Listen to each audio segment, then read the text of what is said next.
Plus de 4 tonnes de coquilles Saint-Jacques à rejeter à la mer pour ces deux marins.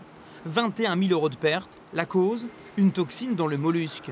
La raison de leur colère ? Une interdiction de pêcher déclarée tardivement. Vous rentriez avant 18 h, vous avez le droit de vendre votre coquille. Après 18 h, votre coquille elle est contaminée et on vous prévient qu'à 21 h 30. Ah non, ça ressemble à rien là. Comme Christophe, une trentaine de patrons pêcheurs de Dieppe à Granville sont concernés par la perte de leur pêche d'hier. En Basse-Normandie, l'organisation des producteurs marins pêcheurs réfléchit à des indemnisations.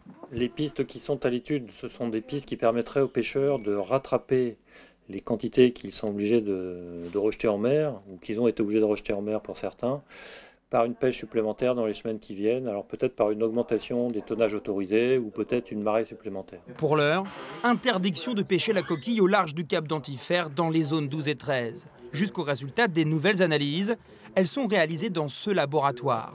Par le passé, la pêche à la coquille a été suspendue à cause de cette algue, la Pseudonytia. Elle produit une toxine, l'ASP. Mais pas cette fois-ci.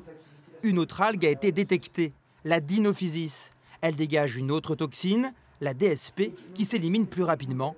Elle entraîne des problèmes intestinaux. Cette année, cette algue s'est développée plus au large que d'habitude. Elle y trouve de la nourriture, elle y trouve de la lumière et elle s'y développe en grande quantité. Et puis ensuite, au gré des vents et des courants, soit elle reste à la côte, soit elle peut être transportée vers le large et contaminer les zones de coquilles.